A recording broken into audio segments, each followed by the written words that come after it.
welcome the listeners of the portal of the Czech television. Vítáme diváky z portálu České televize. Good evening. I would like to welcome all the other people, all the audience present here. Unfortunately, we are a little bit delayed. I will not take too much of your time. I'll take only 30 minutes. I'll steal the time from the other speakers, so then it will be your turn. I am here the chair, which is a disagreeable position for me because I am quite talkative, and chair should not be talkative. The chair should be invisible. I'll keep my questions for later. I just want to say that I am a part of the group that President Barroso asked to say or to write the sort of story of Europe. I know that Mr. Pidhart touched on the topic, and I'll talk more during the discussion. I welcome the person who is always present whenever we talk about Europe. I'm glad to see you again. I'm glad to have you here personally. The floor is yours, and I'll ask you to stick to your 15 minutes. Yeah, thank you very much, and I really feel very privileged to be invited and to be part of the Havel European Dialogues. And because Klaus Hofer made a very important, in my view, structural story of what kind of choices Europe faced, I'll try to say something much more as a footnote. There is a very famous experiment in psychology. You're taking a person and to start showing him with a quite big speed drawings of a cat. And then in 2 minutes you ask him, what do you see? And he said, I see cats. And then you start among the drawings of the cats to put also a drawing of a dog. And you ask him, what do you see? And he continues to claim that he sees cats. And it can continue for quite a lot of time, nevertheless, that you're putting much more dogs among the cats. Till the moment the person who is conducting the experiment shouts his name. So the guy looks at some direction, and when he goes back to the drawings, he starts seeing dogs. I'm saying this because for me this was the role of the crisis. It is not that the crisis changed the European Union.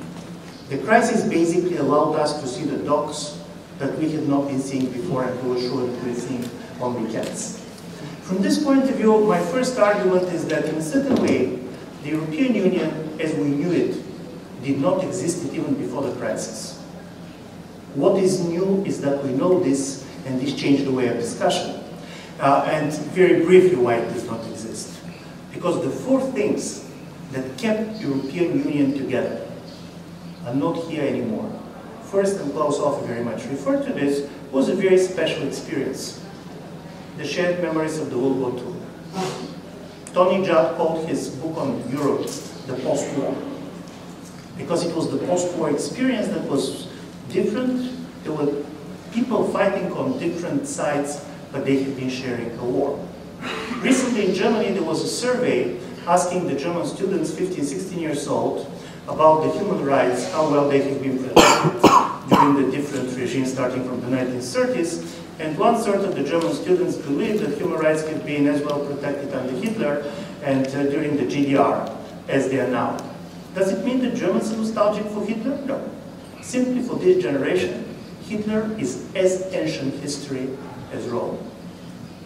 They don't refer to him. They are not interested. While previous kind of a generation had been very much the imagination being captured by this, we, and this is here the new digital communications play a role, now we have a society in which people are much more intensively communicating within their own generation. But the intergenerational communications became much more difficult. Before, you go back home, and because there is nobody else, you should talk to your grandfather. And your grandfather is going to tell you about the war. Now, you go home, you go on your phone, and you're talking to your girlfriend all the time. And this is a new situation. Which is better? It depends on the girlfriend. The second thing which totally changed was the geopolitical rationale of the European Union. Soviet Union is not here anymore. And when you go to the threat perceptions of the Europeans, and there was a major study being done by the European Council on Foreign Relations, you're going to see that Europeans fear everything in the world. They fear being attacked by the aliens from the moon, but nobody fears their immediate neighbors. The peace is taken for granted, and if something is taken for granted, it cannot keep people together. And the third is the prosperity issue. 60% of the Europeans on the previous Eurobarometer claim that they are sure that their kids are going to have life which is worse than their own. Listen, peace is taken for granted, but prosperity is not. And even more, as a result of the crisis, you have convergence of policies and divergence of outcomes. Which means that before you knew, and this Bulgarians will like this, that if you're entering the European Union, nevertheless what you're doing, in 20 years, you're going to be closer to the incomes and the GDP per capita of Germany than you have been 20 years ago. Now, if the optimistic projections of the IMF are true, in 15 years, the difference in the GDP per capita between Greece and Germany are going to be the same as they were between West Germany and Greece when Greece entered the European Union. So from this point of view, there is no convergence story. And also what is important, when it comes to democracy, now the problem is that democracy is not openly contested from outside Europe, but you have much more contestation within our societies. 2 out of 10 Greeks believe that their vote matters, even in national elections, and 3 out of 10 Italians. What is much more important, if you go on the opinion polls, you're going to see a very different reasons for which, in a certain way, the rich, the North and the South, let's put it like this, trust the EU. The North countries trust the EU to the extent that they trust that their national governments can influence the EU. Trust in the national governments is much higher than the trust in the European institutions. In places like Greece, Bulgaria, Italy, we trust the European Union because we don't trust our political elites. By the way, the rationale of the Bulgarians is we don't know what these people are doing in Brussels, but they cannot be worse than our own. So from this point of view, this is also 2 totally different stories, and the crisis changed this.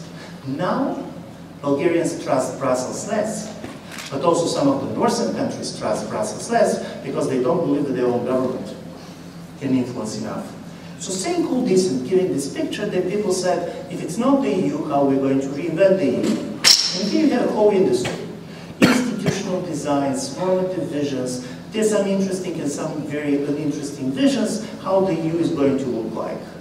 Honestly speaking, I don't believe that this is how the European Union was made or how it's going to be made.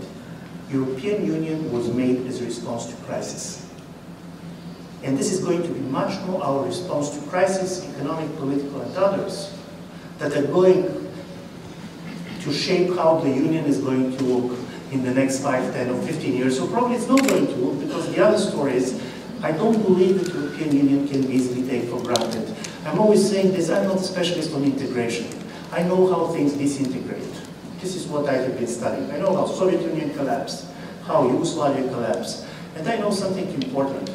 One of the major risks is to believe that disintegration is unthinkable. When you believe that something is unthinkable, you start pushing. By the way, there is a lot of studies showing that in cities where there is no much kind of traffic rules, people are driving more carefully. So saying this, my last point is, there is an important geopolitical crisis which is just in the making at the moment, which is going to have a major impact on the EU. And this is the crisis in Ukraine. And this is a crisis in Ukraine, and I know that there is a lot of symbolism around this, but as a type of a crisis, this crisis is very much challenging about the EU, because this is not going to be a crisis about soft power, it's going to be a crisis about hard power, about economic power, about how much we're interested.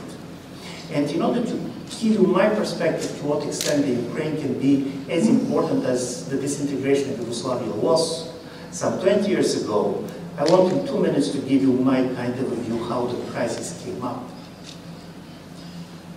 And it came up in a strange way.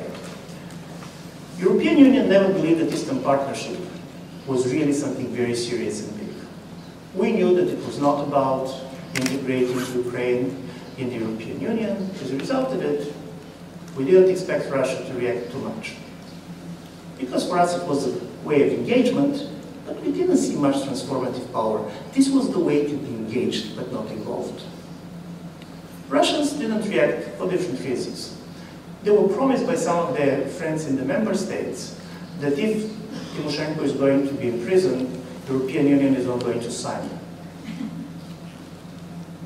And then, in the middle of the summer, they understood that this is changed.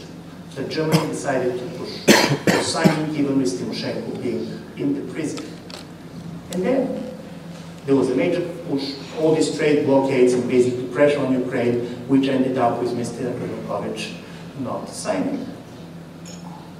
But then, and for me this is very interesting, I have been, for the last days, watching more Russian television than in my childhood. I had this opportunity being over. And it's very interesting to see to what extent different players have different analogies which year we are living in. For many, especially the more liberal protesters, not necessarily the cocktail guys, this is the second or the third coming of 1989. They always believed that 1989 never happened in Ukraine, so they have been with a traditional type of democracy, change of the regime, this time serious.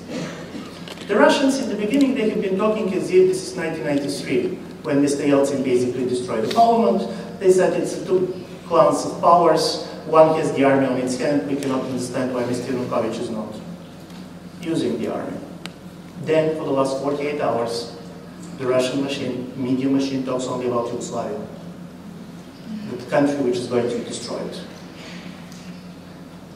For the many of the European politicians who have been taking decisions after Russians reacted in the way it reacted, for them it was like Czechoslovakia in 1947. We offered the Marshall Plan, and then basically somebody not in Czechoslovakia said you should not take it.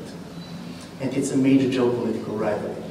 I'm saying this because what happened is that not knowing this, European Union pushed for geopolitical competition for which we were not very much ready. Because it appeared that Russia is more important for Ukraine, Ukraine is more important for Russia than for us. But now, because of the people on the street, who decided it's going to be them deciding and not kind of outside factors, you have a situation in which the European Union now is the major factor. Today, agreement was signed. European ministers signed. Russian side did not sign the agreement. We now own the crisis as the European Union. And which means we should be ready to put money, we should be ready to put political muscles, and also we should stay united. I'm saying this because if these three things happened in 5 years, European Union is going to be a geopolitical player, not because this was our dream, but because this is the only way to respond to this crisis. So this is my major point, is respond to the crisis. Oh, perfect. Thank you very much.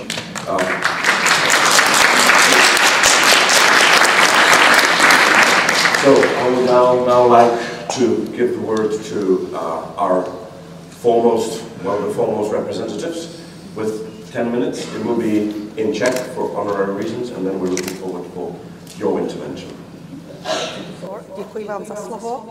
Thank you for the floor, ladies and gentlemen.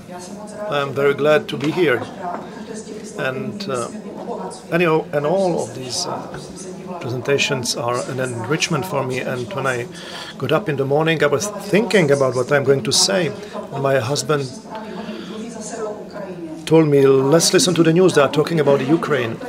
And I realized that he tells me every morning that since the end of November we are listening to news filled with violence, loss of life, brutal repression of the opposition. And I said to myself, it's right in the neighborhood of the European Union, and it's only 1,100 kilometers from Prague, where we are sitting. And is it a new narrative for Europe, or is it a new European project? And then I remember that the 28th of June we will remember 100 years of the World War. I say the World War because nobody mentioned the First World War at the time. We will remember Gavrilo Princip and the bullet that started World War I. And we will remember also the anniversary of invasion in Normandy. And it's only 40 years that the revolution took place in Portugal, that the totalitarian regime ended in Greece, 39 years since the death of General Franco in Spain. And a quarter of a century after the fall of the Iron Curtain in the Czech Republic, remembered the sacrifice of Jan Palach. So the totalitarian regime and the societies that dealt with totalitarian regimes, it's also a European narrative. I will tell you my story, and I will give you a few pictures from Brussels live, a few snapshots from what I have lived in Brussels, where I represented the Czech Republic. I was there before the Lisbon Treaty. I've been there when we were presiding the EU, the complicated ratification of the Lisbon Treaty and the crisis. And we were quite shocked by the crisis in 2008 already. Europe is taking its breath very slowly, and we are looking around and we see that the size of the economic, banking and social crisis is tremendous. And the European Union has been affected by something that was not there since the Treaty of Rome 57 years ago. So it's comparable to what happened on Wall Street in the 30s. And I remembered. And I remember the meeting of the Ministers of Finance on the 9th of May 2010. And we only then realized that the euro is at the brink of the disaster. And until 2:30 in the morning, we discussed the first euro wall, the first amount of money to be put at disposal of Greece. And we could foresee already Spain and Portugal. And together with Christine Lagarde, who is leading the IMF today, we were expecting what will happen when the markets will open in Australia, when the market will open in Japan. And the markets were quiet for a while. 2 years later, I remember the European Council in June 2012.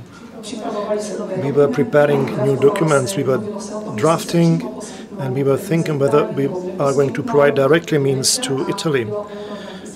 It was right before dinner during the Euro 2012, and the heads of state were sitting in a room,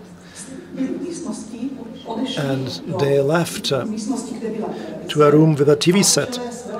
And Angela Merkel, a big football fan, they watched the game. It was the game, the semi-finals, Italy-Germany. There was only one chair in the room, and the only person sitting was Mario Draghi. The head of the ECB was sitting there, and Italy defeated Germany 2-1, by the way. And Mario Draghi in July 2012 said that he will do whatever it takes to save Europe. And the sentence of Mario Draghi has calmed down the financial markets for quite some time. But we all know, and analysts mentioned that the crisis was tackled but not fixed.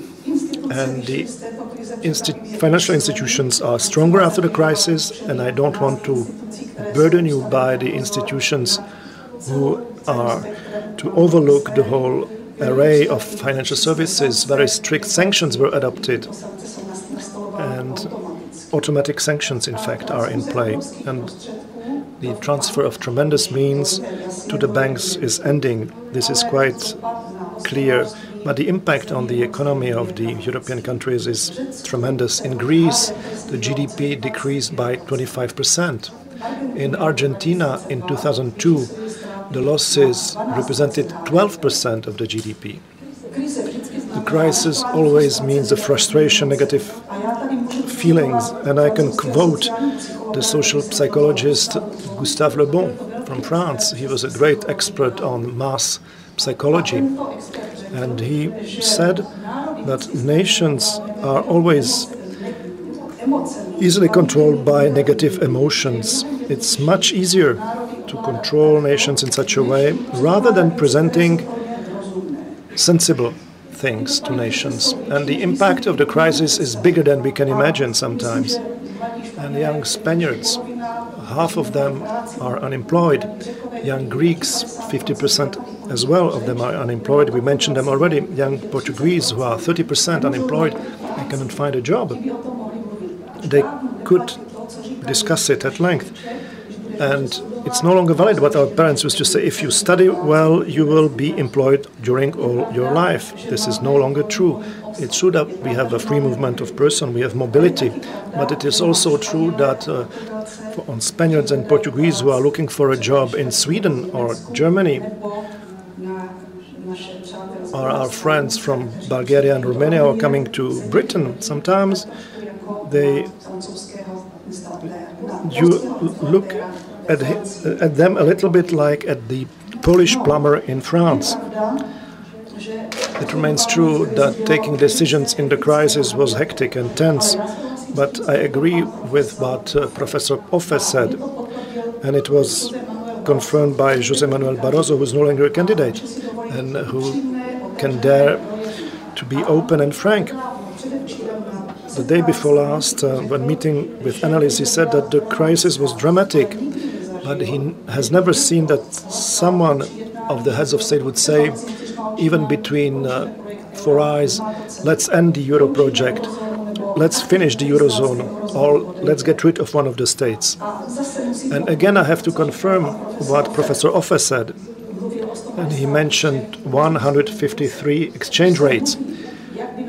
When we say how the devaluation has helped us, could you imagine how all these exchange rates would fluctuate? The devaluation from one day to the other. And you can imagine the tension and what it could cause, not only in the financial area, but also in the interstate relations. Sometimes I was meeting, and I could often talk with my colleagues in Brussels, with my British colleague, with my Spanish colleague, but also with colleagues from the Baltic states who deserve a great deal of recognition for the way how they dealt with the crisis. And they said, it's so tough, it's horrible the measures we are forced to take, but without them it would be even worse. And they were truly saying that. So I have to tell you that they were right. I have seen many times meetings of ministers or heads of state, and they were really looking for a European solution, and I could feel the tension.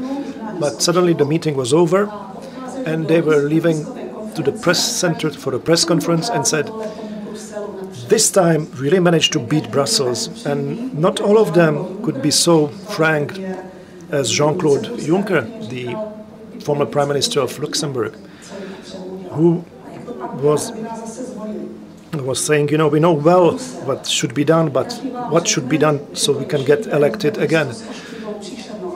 People would tell you that Brussels is a great city with terrible architecture, that very well-paid bureaucrats are looking for ways how to make bananas more expensive for citizens.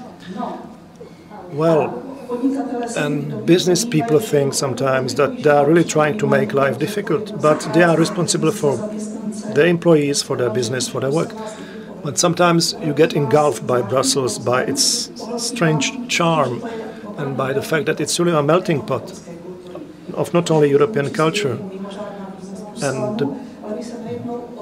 the inhabitants of Brussels are extremely hospitable, and you are overwhelmed by information, you get drafts, and workaholics are happy in Brussels because they have the feeling that in the midst of all things, they take tough decisions. But then there is the other side. There is no time whatsoever to discuss the drafts with national parliaments, and quite sincerely, national parliaments are not looking for it. And I identify fully with Professor Pidhart. So this is the biggest hole in the legitimacy issue. And there was no time whatsoever to inform the poor citizens, to inform them in a language that would be understandable. And a remark, Herman Van Rompuy was dealing with the heads of state, and it was mentioned that he's a grey bureaucrat, a grey mouse, but he is able to let the big personalities of prime ministers play. But he was a moderator, and some people like a strong hand and hitting the table with your fist, but populists know that Marine Le Pen, Wilders and others know it, threaten the market of 500 million customers would have a tremendous economic impact. But the populist parties that are able to use frustration, disappointment of citizens, they can really create a European Tea Party, and they can really affect the European elections, and they will slow down the reforms that are absolutely necessary. I cannot but remember the fact that the European story must go on, and it's my sincere conviction.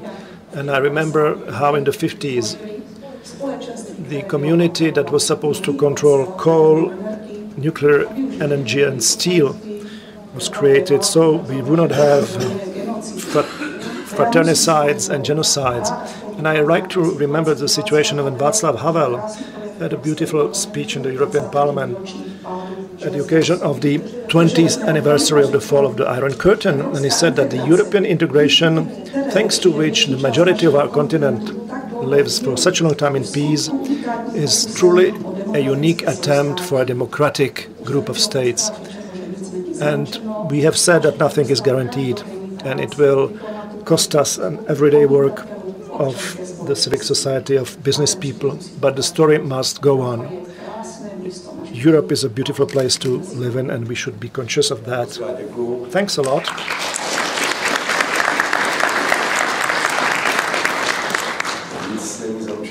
Nothing is guaranteed except for the time we have, and I'm giving the floor to the next speaker.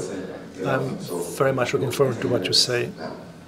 Thank you very much. I'm very happy to be invited here to this distinguished audience. I would like to contribute to the discussion about reinventing the European project from a different angle. Actually, two of the main drivers of the European projects of the past 25 decades were several times mentioned by other speakers today. The first one is the well-known issue of the common market construction, and the second one is this legal harmonization procedure in many fields. We are well aware of the main issues of economic competitiveness and the building of the efficient democracy. Of course, a lot of questions arise even in these fields. First of all, whether our democracies are inclusive enough. Are they able to guarantee the rights of most of the citizens? Or what is the issue with this migration, with this perception of migration and the freedom of labor within the European Union? But I don't want to speak about these issues now, rather to concentrate on the third, probably newest driver of the Europeanization and European project building procedure of the last 10-15 years, this issue of this policy transfer. If you are thinking about how the European Union works at the level of experts, at the level of European experts, and at the level of transferring ideas and best practices from the European practice towards the national elites who have the political legitimacy, who are able to perform at the level of the policies in most of the fields of the policies, we can identify a clear shift and a clear change in the past trends. First of all, unlike in the previous decades that were dominated by neoliberal ideals, today the most influential idea is probably that of the social investment and this logic that comes from the Nordic countries. When you are working with comparative European projects, with very different experts, almost in all of the cases, one of the best practices are coming from the Northern Europe. Sweden, Denmark, Finland, Netherlands. So these are the countries the most often cited as giving the best practices and giving a new hope how to reconstruct this new kind of European identity, also the famous social Europe. However, what we can see that perhaps before the crisis we could see a lot of cats, a lot of hopes how this general social investment logic could expand all over Europe. Today we are much more seeing the dogs, the failures of these kind of policy transfers, and there is a fundamental question: why? Why we are not able to borrow the Nordic best practices in most of the European countries? I think probably the answer is very complicated, but I had at least one suggestion here to understand the procedure of the policy transfer. In most of the discussions we concentrate on the content of these policies, but we are not concentrating on the procedural democratic elements and the underlying societal values and the political constructions. How the new reforms are happening in the less powerful and more vulnerable countries of Europe. First of all, there is a reformist agenda, there is a pressing of time, there is no time for a slow democratic procedure, no time to build a consensus within the national political communities. If we are not able to transform the logic of this time pressure and crisis-induced reforms towards slower, more consensual, more active citizenship and more democratic procedures, probably we won't be able to get out of this trap.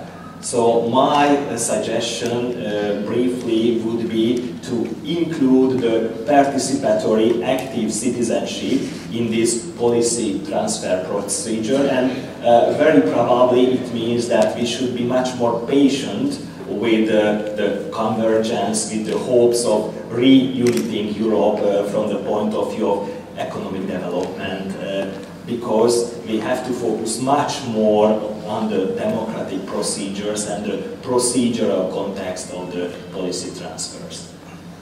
This is what I wanted to add, perhaps a little bit shorter, but I think that the audience have more time for discussion. The shorter the better. Thank you very much.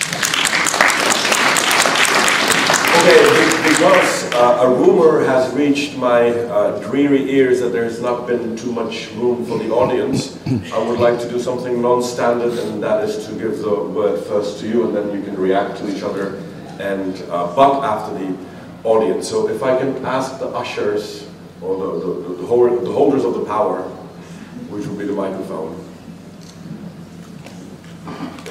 And if not, then just raise your hands if you have anything to add or ask. Please be brief, state your purpose in life, and ask your question or make a comment. Nobody? Okay, we have Paul. Do we need the microphones, or can you just raise your voice? Yes, interpretation, of course. And then there was Okay, Thomas, just to start it off. I thought Ivan made a very important point about in terms of the Ukraine crisis. In other words, the crisis allows Europe to develop a new stance, a new strategy, which in the end may deliver very effectively. And we've often heard, haven't we, that Europe has developed by crises, by stages of crisis. And we're in the most deep and sustained crisis in many ways. So my question is, why is there a sort of paralysis in Brussels? I think Milena, if I may call you Milena, described a kind of paralysis. And if you talk to economists, they say, well, austerity, it simply can't work. Although now they will say, look, it is working, but people say it's a very superficial, sand-built, you know, the British are growing, our growth is going up, but only by 0.25% or 0.5%. So my question is, why in this crisis is there sort of paralysis? Okay. I mean, I think there's a country in crisis, that's Ukraine. Yes. What's funny, the solution for Ukraine crisis is seen as more Europe. The same situation was here in 1989.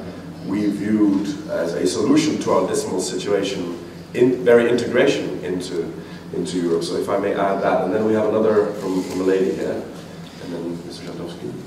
Thank you for taking my question. I hear that there is a lot of consensus about the need for more citizen engagement. I would very much like to hear your ideas about how to accomplish that. Okay, thank you very much. That's too practical, I think, to be answered, but we will try. Mr. Jandowski, please. Well, I have more of a comment than a question, and I feel distinctly in a minority. I seem to be the only, you know, quasi-liberal in the room, and mind you, not neoliberal, because there's nothing new about what I'm thinking. You know, if you call me paleoliberal, that I might accept, but.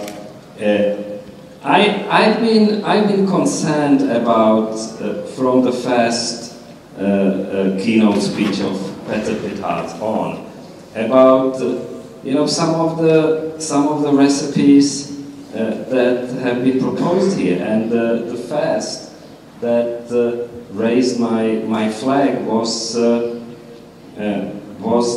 notion of social dumping, that we should protect ourselves against, to preserve our European values. I'm not so sure about that. I was thinking, you know, when did I hear about social dumping first? And then I remembered it was when we in Czechoslovakia then, and in the Czech Republic later on, in the beginning of our transformation, were sometimes blamed by our friends from Europe, from the more fortunate part of Europe, about social dumping, about, you know, our labor costs being too low and our regulations being too weak, and so on and so forth. And but, you know, if these are the European values, I'm not so sure. You know, if what we are trying to do is to protect the subsidies for alternative energies that even the governments now admit are unsustainable, working our directives that some of the European governments are claiming are unsustainable, to protect ourselves against the competition from Asia and from the newly emerging economies, we are running the risk of ending up like the Amish people in Pennsylvania in the United States, who have a wonderful way of life from 18th century and wear beautiful costumes, etc., etc. And tourists from all around the world are coming to observe this beautiful antiquated way of life. I don't think we can afford to do that. Thank you. This is, I think, Farid Zakaria's thesis that a couple of years from now we will be a mausoleum of democracy and culture, and other continents will come and watch us, and we'll continue doing like we do today, only there will be glass windows everywhere with people looking at us and taking notes, like in a zoo. Okay, so please, Mr. Kasif. So basically competition and how it works. I used to have a friend who made a lot of money, and he said, when I was young I believed that the best thing in life is sex, but after that I went in business and I understood that it's monopoly. And he said the monopoly could be forever. Is it mutually exclusive? At least in his case. But I do believe it's quite important because I do believe what makes competition contributing to fairness and what is the competition that creates private monopolies is the major stories. It's a major story. Competition simply out of it does not create capitalism. It does not create fairness too. On Ukrainian story, and basically where is the European Union? Listen, the European Union is not only Brussels. And this can be very easily seen in the case of Ukraine. In a certain way, for me what was striking from the foreign policy point of view was the graduation of Poland. Because normally in foreign policy, you have three different types of leadership when it comes to the EU. When it was enlargement, you have the commission, conditionalities, people going there. When it comes to countries like Iran, you have the big three, Germany, France, UK going there. But there is also a leadership based on the most concerned country. And honestly speaking, it was Poland who brought European Union into the post-Soviet space. They supported Germany when it was difficult for Germany during the Euro crisis, and then Poland asked the support. For Germany going in this Ukrainian crisis with difficult relations with Russia, by the way, the relations between Russia and the European Union have been never as tense as it's now. It's a zero-trust relationship. For Germany, it's not easy, but they went there because of Poland. I'm saying this because I do believe for us, European Union always means Brussels. Mrs. Ashton did fine things. It's not criticizing her. But I do believe European Union is more than simply European institutions. And talking about values, and this is my last point, we're going to have a value war. It's not going to be about democracy. If you go back to Ukraine, do you know what the Ukrainian former Prime Minister Azarov was talking to his 200,000 supporters in Kiev? He said, free visa regime, yes, but they want us to adopt the same-sex marriage. Now Russia is positioning much itself as the most conservative player in Europe. And this is, by the way, the irony of history. Now Russia is attacking European Union for what Europe was attacking Soviet Union in 1920s. That they're against God and that they're for free love.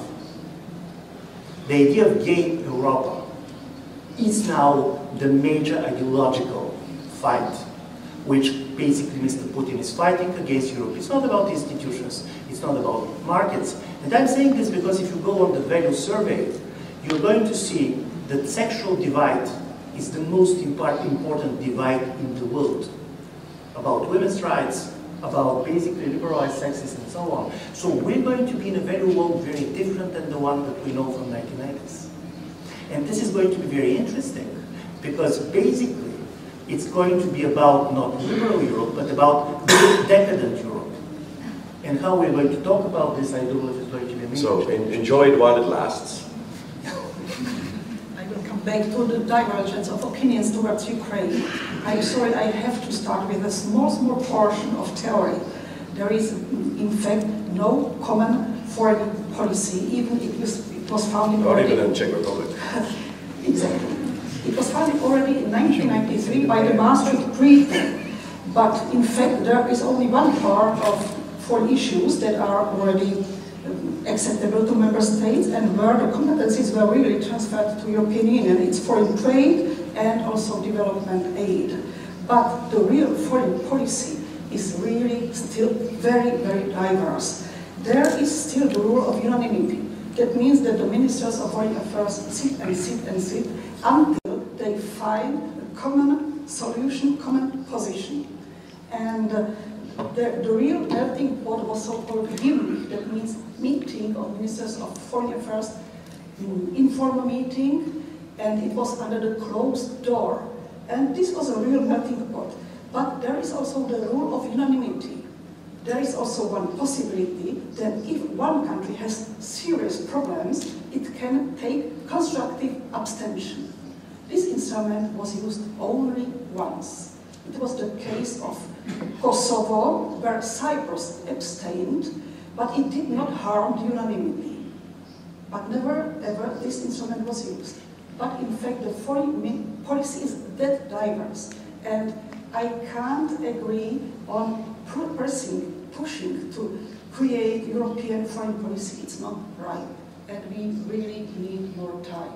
As was mentioned by Attila, I fully agree on that. That also paralyzes Union where prompt action is necessary, like now in Ukraine.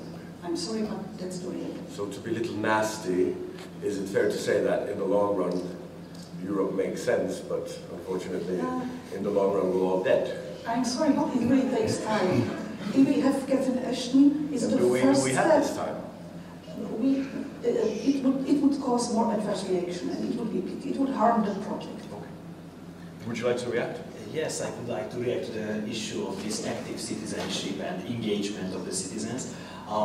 Actually, if we try to understand the two different sets of the European countries, in one set where the active citizenship and political participation works quite well, the Nordic, Northwestern European countries, and another set where this citizenship is very slow, most of the citizens are passive, and the whole idea of Europeanization is also a passive procedure, so there are no contribution to the shift and the changes of this idea.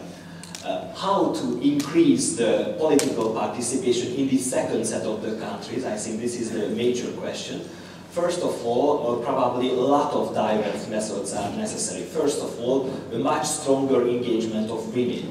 We know very well that the political participation of women is particularly low, first of all in Hungary, by the way, but in many other Central Eastern European countries, very low, much lower than was 10-15 years ago. A similar issue is about the political participation of youth, because what we experienced recently is that younger generations are participating mainly in new political parties, often associated with a kind of extremism.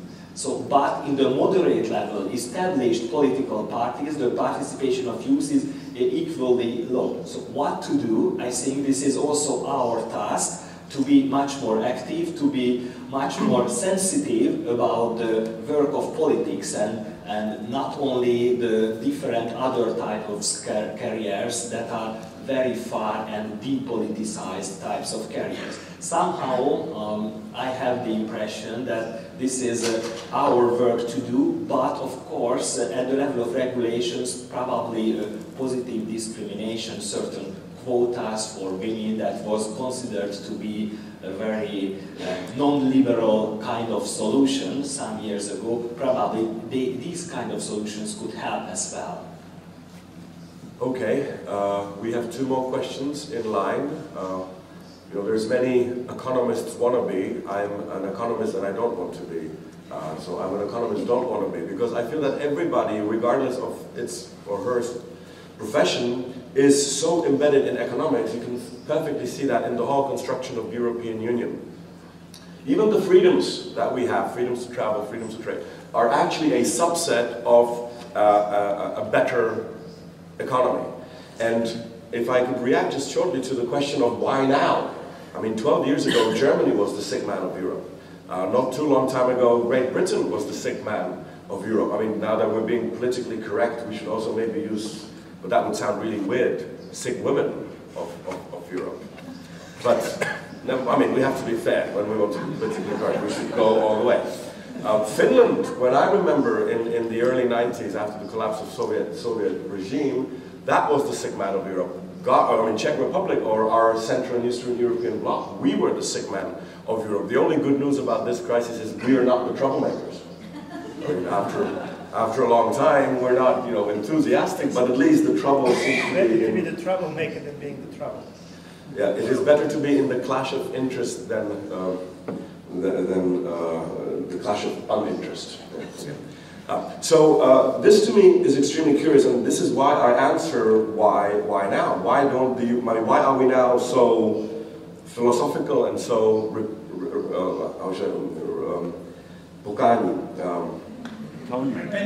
repentance? Now suddenly the economy goes down a little bit, and we Europeans who believe that we are more resistant and less caring about the economy are overreacting to the economy much more than the whole United States of America.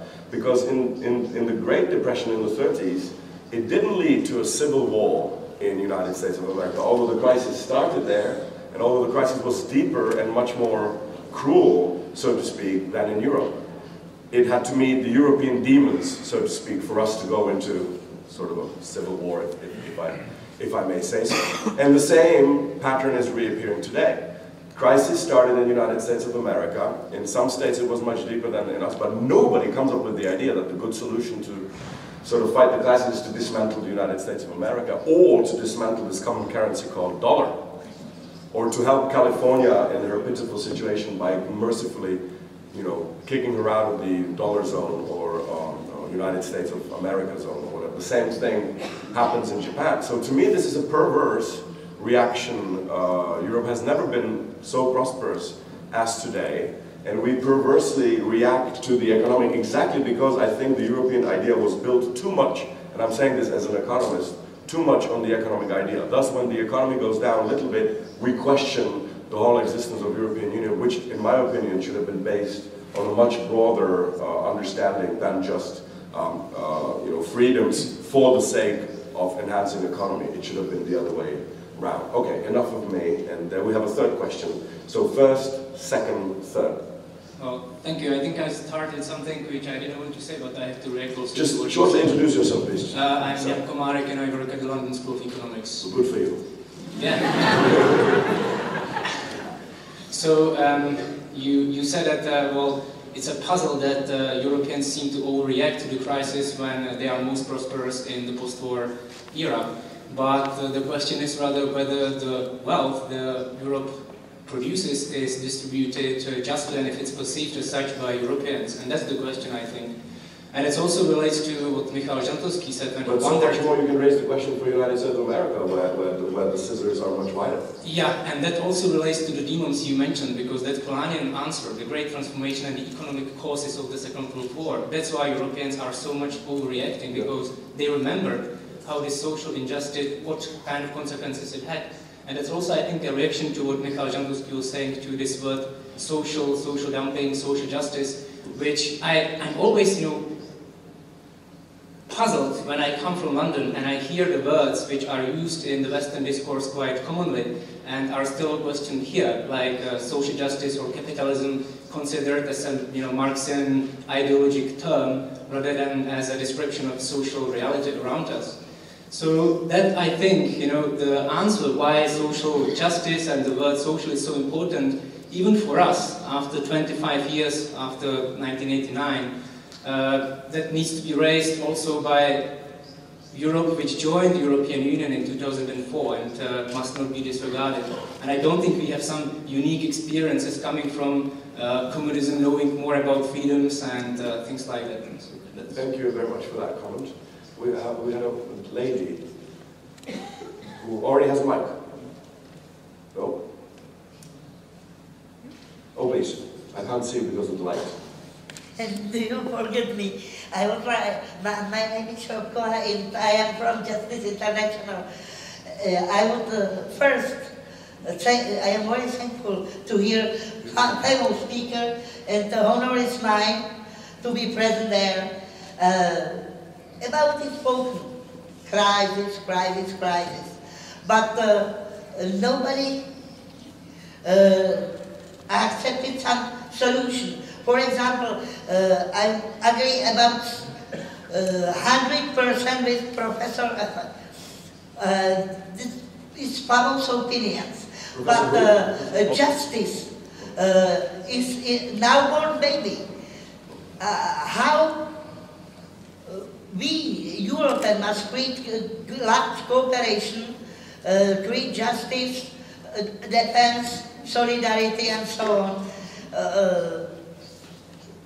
Which is your opinion for this and how to create this? And isn't it by a little small cooperation between nations in Europe? Thank you. Thank you very much for bringing us back to the topic of reinventing the European project. Yes, please. Thank you. I have to go back to my country. I'm not able to leave you without my provocative question, as my role is always me. And one small comment. Yes, of course, the women are at the low level when we are speaking about the political structures.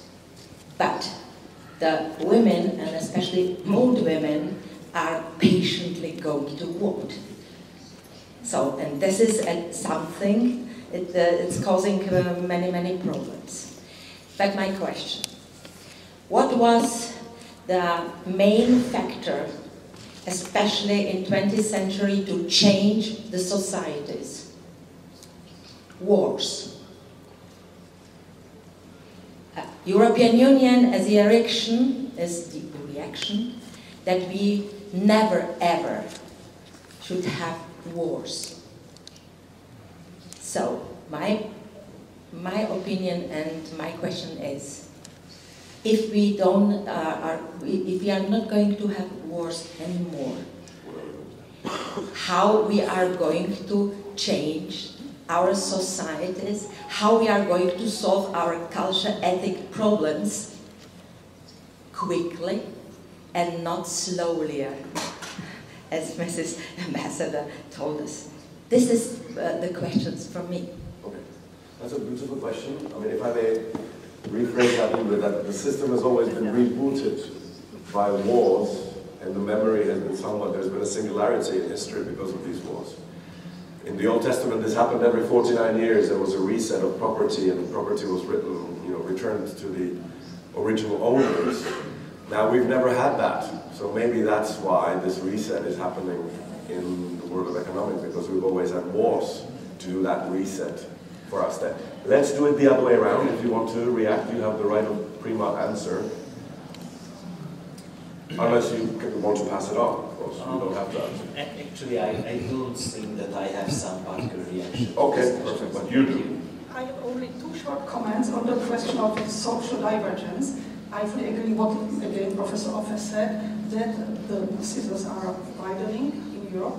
And before the crisis, we had the cohesion policy, which is sometimes laughed at, but it is an instrument that diminishes the gap between the countries on higher and lower standards of economy. Now it has stopped totally, and the divergence is bigger and bigger. We should reinvent how to reasonably use also the resources of cohesion policy. But once more remark, Scandinavian states with social states were not hit with the financial crisis. Is that not interesting? It's in agreement what you are saying. Thank you very much. And I do believe both questions are really very fundamental, because I do believe the European Union is facing the following question. We had this 50, 60 years, some of them had it, we have less, in which we're very successful. And you said this is our model of success. The problem is this universal or exceptional? And here some of the economists, of course, are coming with a very difficult data. They basically said, listen, this decline of inequality that we saw for the last 50 years cannot be seen in any other type of a big historical period. Probably it was very exceptional, by the way, very much related to the war experiences. Don't forget where redistribution starts. Don't forget who are, for example, in the United States, the first beneficiaries of the welfare programs. It was the war veterans, the widows of the veterans. Dying together, make it much more easy to share incomes, to share things. And I do believe this is the major problem, because European project was based on the primacy of the politics, which I do believe is the very definition of the social democratic view of politics. This is that it's not up to the market to take all the final decisions, but basically there is a political decisions taken democratically in the community. And here I do believe has a crisis to what extent our model is universal and we can spread it, and to what extent basically it was based in a very particular collective experience which is difficult to reproduce. And it's not about institutions only. Yeah. By the way, for example, this is my last point, because for me, if you compare 1940, 1945, 1989, you're going to see how problems have been solved. In 1914, we are not exchanging people, but we're changing borders. You try basically the borders to create much more homogeneous places, you come with the nation states, empires are collapsing. 1945, we're not touching borders, but we start exchanging populations. 1989 was very interesting. In a certain way, You don't have a forceful exchange of populations, and there was not imposing the new borders, because when Yugoslavia and Soviet Union collapsed, it was consensual, but at the same time, you have major migration of people. People basically moving in a big way economically. I do believe, by the way, what is important about the Ukrainian crisis is that we can end up with the border problem again. And this is a different type, basically in a certain way. This is unraveling of a certain things that on which 1989 and post-1989 work was. Can economy, global economy, regulate societies in the way that they're also politically governable? I do believe this is the European questions. And from this point of view, what you're saying, why people are so nervous, do you know why they're so nervous? Because everybody feels less powerful. People feel that they're less powerful, but they do believe that the elites are doing very well. Elites does not feel very happy too. Because in a certain way they are richer than before, much more mobile, much more less accountable, but they don't feel much more powerful. By the way, Moses Naim has a good book on the end of power, and he said, I haven't seen a minister recently who believes that something depends on him. Well, okay, let me try to, what I don't understand about this debate, what does this have to do with the European, Union? I mean, there's inequalities in everywhere. I mean, this is exactly, I think, I mean, just to bring out, this I think exactly is the fallacy of Marx. What Marx was criticizing wasn't capitalism, it was industrialization, it was specialization, it was alienation, which, you know, we have here from the New Testament times. Yeah. People feel that the world's screwed up, and that feeling has been here with us since time immemorial. And Marx used this as an attack against capitalism, which in fact, I think, I mean, if anything, communist countries were trying to industrialize, they were also, you know, and I sense a little bit of this here as well. I mean, if we feel that it is inequality that is, or lack of power, let me build on that last point.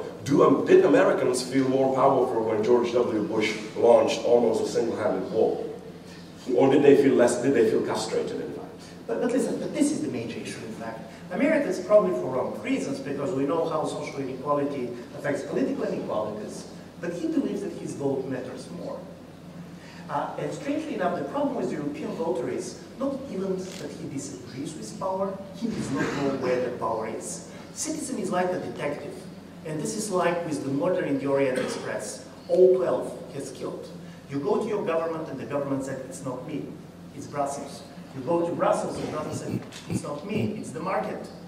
And we have been talking with Jacques Rupnik yesterday. You can write an open letter to the Central Committee of the Communist Party, but you cannot write an open letter to the market. So even people don't know how to descend. And I do believe this is very important. This is why conspiracy theories are becoming so powerful. Because people said, where is the power? Strangely enough, before you have governments going and say, I'm strong, I can do this, I can do that. Of course they're lying. But people basically go there. But now, basically, the major competition is a great politician is the one who is going to tell you that it does not depend on him. Yeah. This is the definition of the best politician. You know, what's the biggest fear of conspiracy believers? The biggest fear of conspiracy believers is that there is no conspiracy. Yeah, and, you know, because that, to me, is a horrific you know, situation. If there is somebody who's leading it, I mean, by God, let him do it, because obviously, you know, we are moving forward, not ideally, but it's really scary to realize that there is no power or a power center. And isn't this, and this is my second point, isn't this where we are maybe further than Americans who still fetishize, be it, I don't know, military power, which we have learned isn't good for nothing. It is more cooperate rather than, you know, try to solve a jigsaw puzzle with a hammer. And my second point is, isn't this European depression exactly stemming from the fact that we have no inspiration to look up, which means that we are here at the forefront of the wave, so to speak. Because I always ask those who are critical towards the European model, and of course it deserves criticism, but at the end of the day, okay, so fine, which one do you want? Chinese one, Japanese one, American one, you African one, tell me. At the end of the day, sit down and look around. There is no real model, of course, and this is the second problem which I think happened during the communist critique or the leftist critique, is that an ideal situation was compared with a real situation. In other words, ideal communism was compared with real capitalism. And of course, in this unfair competition, it should have been ideal communism compared with ideal capitalism, or real capitalism with real communism. And there, the comparison is fair. Now, we don't have this. So aren't we here maybe a little bit too self-critical? Just to, you know, be the devil here a little bit. Or an angel. If I can reply, I think we are sometimes overcritical. And if I just wanted to add, you started with your comment saying that there was a deep drop of trust towards politics. I can tell you the opinion poll in the United States expressed even much deeper drop in trust in the United States. Would you like to react, or do you? Yeah, I can wait. Okay, Pavel Fischer. Pavel Fischer. I have a question to Ivan Kastner. There is a forthcoming election campaign for the European Parliament, and we are all feared by the vision that not so many voters should take part. And second, that even extremist voices will have a much more ground inside, much more floor. And my question is to you, in your anticipation, might it bring more ignition to the very political drive for the European integration, or the opposite? Thank you. Okay, we have a little, okay, there was, I think, your hand, even though I didn't see it, and I now see why, sorry, so please, ask your question or make a comment, and then it goes back to Hanzo. Please. Okay. Yeah. Thank you very much. My name is Shram Sonny. I would like to, first of all, respond to this section, Reinventing the European Project. But first of all, I would like to make a comment. What is the relevance of history? I think the relevance of history lives with us. And the question is, before I place my question, I try to respond to the great history that affects us, which is about the European Union and what could it be today. Now I try to look at it from this perspective. How can contemporary democracies of violence in the world politics be explained according to the European history? For example, when we look at the history of Europe, how it was established, it was an idea to quench the issue of anarchy, war, and instability in the Western or in the world region. But today, what will be the response if EU are reinventing their own history, that war should not occur anywhere? What will be the response of, in democracies, arming an opponent to kills in a democratic society? Is that an invention of history, or is because history is living with us? Thank you. Thank you very much. So actually, I have a question which is directed at Tomáš, even though he is a chair, because it shouldn't be abandoned what Peter said before, that in his speech that he said that he is very skeptical about creating a narrative for Europe, because he thinks that narrative is something about the past, that there must be some suffering included, even like some victimization, etc.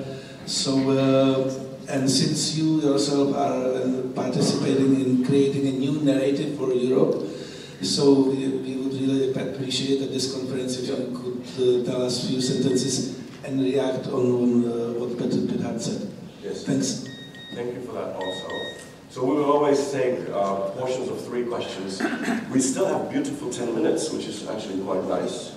And I think stopping the panel is the key, which I did. Now, would you like to react before I react to what Hanzo said, because I'm going to be very long? Anybody would like to react to the way we take our history? Or make our history? I want to go to the European elections question. Okay.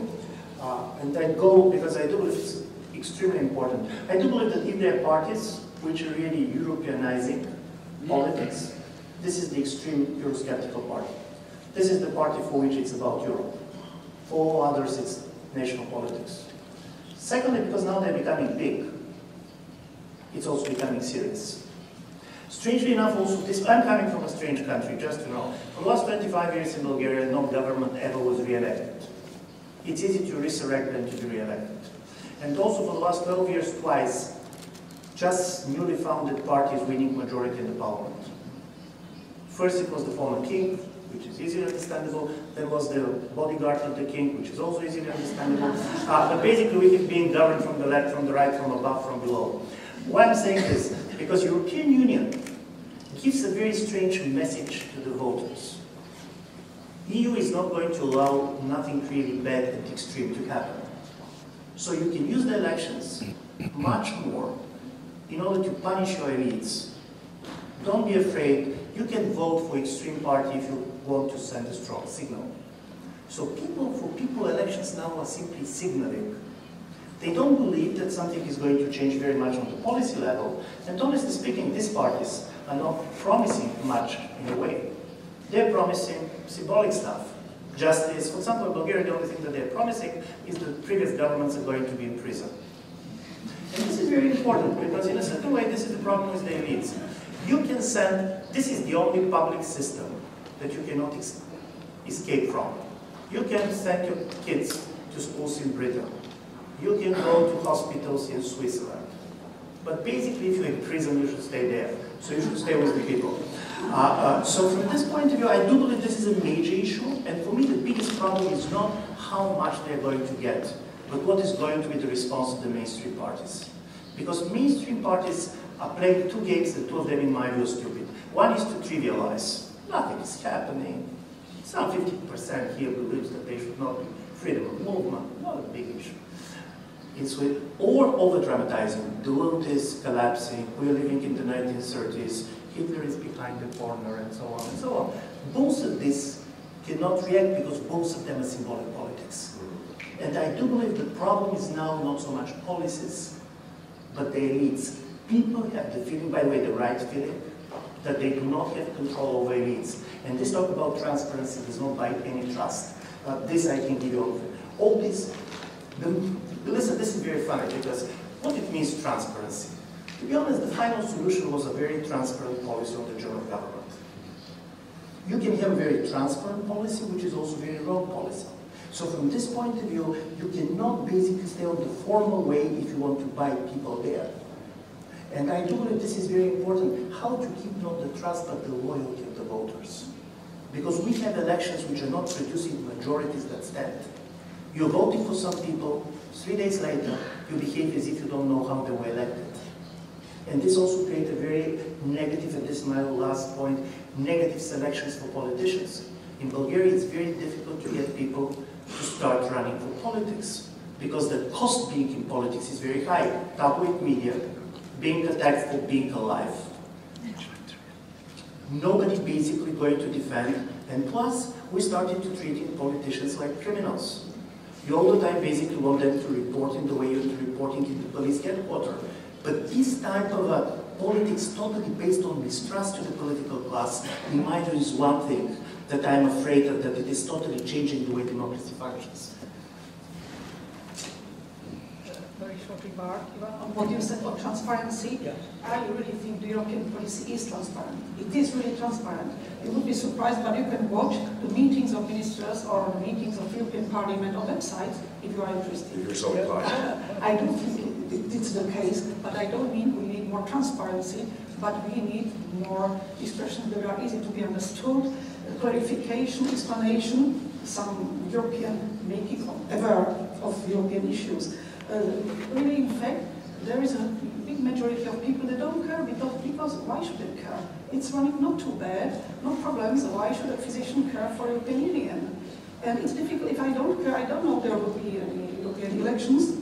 Okay, well, now about the outcomes of the coming elections, it's probable that the number of parties that opposite your positive direction, now there are something like 12% in the European Parliament, and there are some judgments that this number can increase up to 25 or even 30.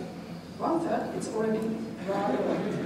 I personally, even those that know me know I'm not on Eurosceptical side, but I still think and I would support their participants in the parliament in reasonable quantity, but I don't speak on populist and nationalist parties, which are really pretty dangerous, and we should be aware of them. But I speak on Eurosceptics. I mean, they have their right place in European Parliament because they make us to forget about political correctness and to face difficult issues, and speak about them, and open them. And this may really, again, reflect in more positive approach of citizens and more understanding and trust. So nothing against Eurosceptics if there are not too many, but they should be very careful. We should have quotas, maybe. But I mean, they should be very careful, and we should observe them now very carefully. Which partners are they now looking for? Because there are some partners that are not to be negotiated with. Okay, so let me actually start with this combine perhaps the questions that I had. I was sorry to miss your speech, but I have read it quite carefully. It is not about narrative, yes or no. It is about what narrative, because the narrative already exists. And the question is who, I mean, this is going back to the trivial oval, who controls the history, controls the present, and of course the future. So if we, first of all, one needs to describe what's the narrative, what's the feeling about Europe today. And in my opinion, it has been a economic, bureaucratic, and negotiation success with some, of course, failures, but in some degree, it's a miracle that so many countries have actually managed to stay together for so long. I mean, we could see this perfectly in this narrative, which was, I think, 12 or 14 people, all of us educated in the same way, just to come up with the same text was as painful as you can imagine. And I think the role of us today is to explain to us Europeans that Europe is not about economic growth. It is more than that. It is not about a common denominator of bureaucratic advances, as impressive as they could be. I mean, we shouldn't be all that critical about bureaucracy. Bureaucracy is what, sort of saves us from all these conflicts. And same goes for negotiation. And this is exactly what I think is missing. We have swapped, I think the genius of the founding fathers of the European Union is that they have managed to swap a fetish of national growth geographically for a fetish of national growth economically. So in one way, the original idea of Europe was peace as an ultimate goal and trade as a supportive goal. Now peace, unlike trade, is a stationary quality unless we forget about some sort of Buddhist way. You either have peace or you don't. So now that we have peace, we can no longer maximize that, we can no longer fetishize that. And so we have focused on economic growth, believing that that is the ultimate aim. And I already mentioned a little bit that even the freedoms that we have are subjected to the body of economic, where in fact it should be the other way around. We shouldn't be asking how can healthcare help the economy or how can art help the economy, but exactly the other way around. I mean, we as a rich society, what sort of level of healthcare can we afford? So that's 2 points. The third point is to answer the question of history. Economics, of course, tries to look like a neutral, value-free technical science, but exactly, let's just 1 minute on GDP. The fact that we calculate GDP in national terms is in one way a remnant of nationalism. Because if we, a small little detail, which wouldn't make any, economically speaking, any difference, if we calculated and measured GDP in regional terms, the whole Second World War, discourse of Greece versus Germany would absolutely disappear because some regions of Greece would be helping today some regions of Germany, definitely. There are poorer regions in East Germany, former East Germany, than there, and there are richer regions than that in Greece. So just the way you measure dictates almost the discourse. So now my final point is, like today, nobody understands the fetish of our forefathers. To be a little bit politically incorrect, let me use the example of my own country. If, and this is a stupid example, historically I'm founded, and this is exactly why I do it, if somebody offered to Czech Republic half of Poland. It depends which country. Well, yeah, but I mean, at the end of the day, why? We have enough of our own troubles. Nobody cares for regional enlargement of Czech Republic into anywhere, even Switzerland or Germany. Simply, it's not something that preoccupies our minds. We no longer think in those fetishes. 2 generations ago, we would kill, literally, we would kill and die for things like that. Perhaps, and this I think is the task at hand, this is the way I view it, this could be perfectly understandable to our children 2 generations down. What was this thing about economics? I mean, there is some problem there in one region of the European Union, and that brings about the collapse. Why? And my last comment about this rising nationalism, of course, I absolutely agree, it's very dangerous, we have our own experiences here with Europe. But on the other hand, where is, in Czech Republic, where is Sladek and his nationalist party? In Slovakia, where is Mečiar and other even more nationalistic parties? That was a pre-crisis phenomenon. And they do not exist in Czech parliament, let alone government, nor do they exist in Slovak government, and they're very minor. And you can see this, that in my view, we are overestimating the impact of the economic on the rise of nationalism. You can see this in other countries as well, of course. We don't have anybody who's trying to be a Hitler, a negative leader, so to speak. There's nobody who actually wants to attack or the worst example we have, I'm sorry to say, is Hungary, and if that's the worst we have, we're still doing pretty well compared to our past. And that, of course, is compensated by the lack of positive leaders. And that's basically, in a nutshell, what I think we should be aware that European Union is more than just economic bureaucracy and negotiation success. That is actually deeper and more important. And that economy should be a supportive structure, not a goal or end in itself. That's really good note. First, totally empirically to support you about the extreme parties. There was a lot of studies now being done. Economic issues are not what basically defines their position. They are not born by the crisis. Anti-immigration, by the way, is what is driving that. But here is the story to what extent we can create a narrative. In 1980s and in 2000, the same, this global values survey has been done around the world. And in 1980s, there was no any type of positive correlations between incomes and happiness. Nigerians in 1980s were as happy as West Germans. In 2000, there was a very strong positive correlations between incomes and happiness. Do you know what has happened to the Nigerians? Simply they got televisions. And advertising, right? Yeah. No, they simply saw the Germans. And from this point of view, I do believe that the basic problem with all the idea that we can create a narrative is that we cannot control the comparisons to which people live. In Bulgaria, there was a study, why people were so unhappy with the transition. Of course, it's failure, but some people are doing much better than before. Those who are doing better than before, they do not compare their life with their life before. They compare their life with the life in Prague or in Paris. Yeah. So for different reasons, and I think that this is why it's so difficult to come with a positive narrative that can be imposed. This is why we're trying to make the enemy, because the problem is, of course, the narrative is much more easily composed when you have an enemy.